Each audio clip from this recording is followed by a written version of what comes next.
दोस्तों, आज का जो हमारा टॉपिक है बीएसटीसी 2026, यानी कि बीएसटीसी एग्जाम में लगभग ज़्यादा से ज़्यादा 20 से 25 दिन रह गए हैं। तो आपको किन किन गलतियों का नहीं दोहराना है और कौन सी स्ट्रेटजी अपनानी है ताकि आप अपना बेस्ट स्कोर कर सको।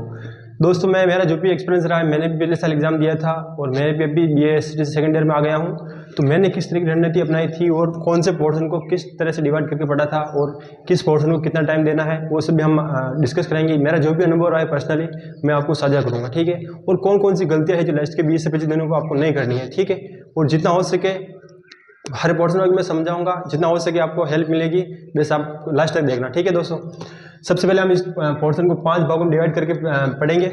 सबसे पहले देखते हैं अपन हिंदी। दोस्तों, हिंदी में 30 क्वेश्चन आते हैं। हिंदी और इंग्लिश दोनों को मिलाकर टोटल 50 होंगे।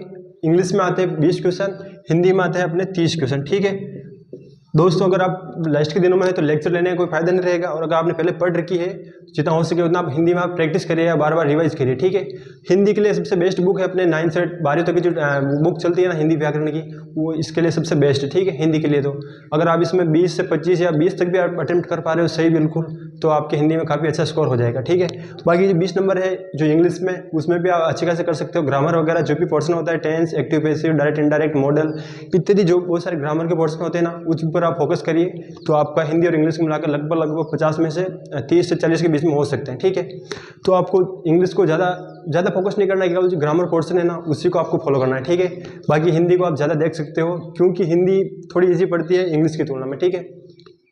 रही बात अपने आप मेन पोर्शन की, ठीक है, इसमें रहेगा अपने जीके भी दोस्तों 50 क्वेश्चन ही आएंगे। अब जीके में बात ये ध्यान रखनी है कि लास्ट के दिनों में जितना हो सकता है ना उतना नया नहीं पढ़ना है। जो भी आपने पहला पढ़ा है ना उसको बार बार रिवाइज करो। सबसे रिवाइज का एक ही हो सकता है कि जितना हो सके उतना शॉर्ट पढ़ो, बिल्कुल डीपली जाने की बिल्कुल भी जरूरत नहीं है, ठीक है। और जीके में आप चाहो तो सबसे पहले आर्ट एंड कल्चर को ले लो, क्योंकि आर्ट एंड कल्चर में सबसे ज़्यादा प्रश्न पूछते हैं। उसके बाद जियोग्राफी, हिस्ट्री को थोड़ा आप इग्नोर कर सकते हैं क्योंकि हिस्ट्री काफ़ी बड़ी होती है और उसमें से ज़्यादा प्रश्न भी पूछते हैं। 5 से 10 क्वेश्चन आते हैं, तो आप हिस्ट्री को थोड़ा स्किप कर सकते हो, ठीक है। और थोड़ा पॉलिटिक्स भी देख सकते हो, जिसमें राज्यपाल, मुख्यमंत्री इत्यादि इनकी शक्तियाँ और कौन से अनुच्छेद में किसका जिक्र है और क्या योग्यताएं होती है वो देख सकते हो। तो पॉलिटिक्स में भी आप ज़्यादा नहीं देखोगे, लगभग 5 से 10 क्वेश्चन आते हैं, तो उसको उसी अकॉर्डिंग टाइम देना है। तो सबसे पहले क्या ध्यान रखना है, जीके में ज़्यादा डीपली नहीं पढ़ना है। बस आप एक तो आर्ट एंड कल्चर पे फोकस करो और जियोग्राफी 2-3 टॉपिक पे ज़्यादा फोकस करें, और ज़्यादा से ज़्यादा आपको कम से कम 40 तक कैसे भी करके ले जाना है, ठीक है। स्कोर अपने जीके में अगर 40 तक जा रहा है ना तो दोस्तों आपको सिलेक्शन पक्का होगा। कैसे भी करके लास्ट के दिनों में जीके बार बार पढ़ना है, रिवाइज करना है, और 40 तक आपको कैसे भी करके रिवाइज करना है और ले जाना है स्कोर, ठीक है। अब रही बात अपने रीजनिंग की।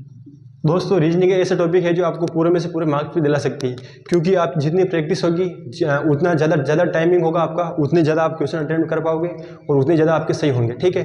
तो रीजनिंग का एक ही बोलूँगा मैं तो कि अब लास्ट के दिन रह गए 20 से 25 दिन में, तो कुछ भी नया नहीं पढ़ना है। जो भी आपने पहले पढ़ा है ना उन सबके अब MCQ निकलो, जितना हो सके ना उतना MCQ लगाओ, ठीक है।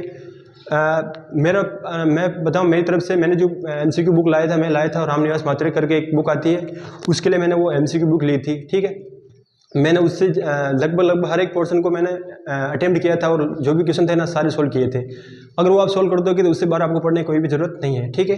तो रीजनिंग में भी आपको कम से कम 35 से 42 तक कैसे ना कैसे करके ले जाना है, अटेम्प्ट करना है, बिल्कुल सही हो भी जाते हैं, बस थोड़ा आपको प्रैक्टिस करनी होती है। बाकी इतनी ज़्यादा हार्ड भी नहीं आती है रीजनिंग, ठीक है। और आपको कुछ जैसे कि हार्ड पोर्शन होता है, जैसे कैलेंडर हो गया, घड़ी हो गई, जिनको आप यूट्यूब पे जाके देखिए बार बार, आपके हो जाएगा आप आसानी से, ठीक है। अब रहा अपने मेन जो टॉपिक होता है अपने टीचिंग एप्टीट्यूड। दोस्तों, इसमें से ये भी एक तरह का ऐसा सब्जेक्ट है जो आप चाहो उतने नंबर ला सकते हो, यानी कि इसमें जितना हो सके अब एक बार थ्योरी पढ़ लो, थ्योरी पढ़ने के बाद जितना हो सके उतना आप MCQ पढ़ो, यानी कि एग्जाम में कैसे प्रश्न बनाता है, जैसे कि अधिगम हो गया, अभिप्रेरणा हो गई, इत्यादि क्वेश्चन मतलब किस टाइप के बनते हैं, एक बार आप थ्योरी पढ़ लो। फिर जैसे क्या मतलब एग्जाम में किस टाइप के प्रश्न पूछना चाह रहा है ना उन सब के मतलब MCQ देखो प्रीवियस। जैसे यूट्यूब पे अपने प्रेम सिंह जी राजपुरोहित हैं, काफ़ी अच्छे मतलब MCQ लगाते हैं BSTC के, वो स्पेशल क्लासेस भी लाते हैं BSTC के लिए। तो आप टीचिंग एप्टीट्यूड, मैं तो ये बोलूँगा कि मैंने पढ़ी थी, मैंने इसलिए बोल रहा हूँ कि आप जो प्रेम सिंह जी राजपुरोहित है ना अपने बाड़मेर संकल्प क्लासेज के, उनके आप लेक्चर देख सकते हो यूट्यूब से। बाकी लक्ष्य वगैरह बहुत सारी कोचिंग है, लेकिन मैं पर्सनली बता रहा हूँ तो आप प्रेम सिंह जी राजपुरोहित को देख सकते हो, ठीक है। क्योंकि उनकी थोड़ी लैंग्वेज वगैरह काफ़ी आसान होती है और उनका थोड़ा जो लहजा है ना समझाने का वो भी काफ़ी इजी होता है, तो आपको अच्छी खासी समझ में आ सकती है। दोस्तों, टीचिंग एप्टीट्यूड में आपको कम से कम स्कोर जो है 35 से 45 तक करना होता है इसमें। अगर आप MCQ लगाओगे और अच्छे से पढ़ोगे ना तो 35 से 45 में हो जाएंगे आपके, आराम से होंगे। तो आपको कुछ नहीं करना है, बस ज़्यादा से ज़्यादा हो सकता है तब यूट्यूब पे वीडियो वगैरह देखो और उसमें जो MCQ करा रखे हैं ना सर ने, वो देखिए लास्ट के दिनों में, ठीक है। और रही बात अपने इंग्लिश की, मैंने स्टार्टिंग में बोला था इंग्लिश को ज़्यादा नहीं पढ़ना है। इसमें केवल आपको जो पढ़ने लायक टॉपिक होते हैं, जैसे ग्रामर में जो भी कुछ होते हैं ना, उन्हीं को पढ़ो केवल। बाकी एक या दो कुछ पैसेज वगैरह आते हैं तो वो आप एग्जाम में पढ़ोगे तो सॉल्व हो जाएंगे। बाकी जो ग्रामर वगैरह होते हैं ना तो वो देखिए, केवल फॉर्मूले वगैरह जो कुछ भी होते हैं वो देखिए। इंग्लिश में 20 में से कम आप 10 भी अगर सही कर पा रहे हो ना तो भी आपके लिए प्लस पॉइंट ही होगा, क्योंकि दोस्तों इंग्लिश सभी की वीक होती है। तो इसको ज़्यादा नहीं पढ़ेंगे अब लास्ट के दिनों में, केवल ये 2-4 जो टॉपिक है ना इन्हीं को फोकस करो, ठीक है।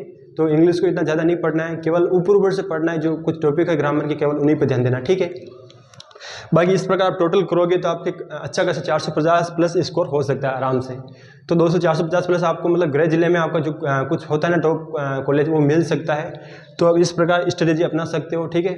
और दोस्तों मैं एक ही जीके में एक बात फिर से बोलना चाहूँगा कि जो आप अभी जो पढ़ रहे हो ना, कुछ भी नया नहीं पढ़ना है। केवल आपकी चाहे आपने नोट्स बना रखे केवल उन्हीं को बार बार रिवाइज करो। अगर आप किसी एक बुक से पढ़ रहे थे ना तो उसी बुक को बार बार रिवाइज करो, ठीक है। कुछ भी नई बुक नहीं पढ़नी है। लास्ट के दिनों में सब क्या बच्चे क्या करते हैं कि एक बुक वो पढ़ ली, एक बुक वो पढ़ ली, ऐसे आपको नहीं करना है बिल्कुल भी। एक बुक पर विश्वास करो, एक ही बुक को आप 10 बार पढ़ो, आपका काफ़ी अच्छा स्कोर हो जाएगा जीके में, ठीक है। तो दोस्तों इस प्रकार आप रणनीति अपनाना। और भी आपको कुछ डाउट वगैरह हो तो आप कमेंट में लिखिए और मैं आपको बिल्कुल रिप्लाई करने की कोशिश करूँगा। Thank you.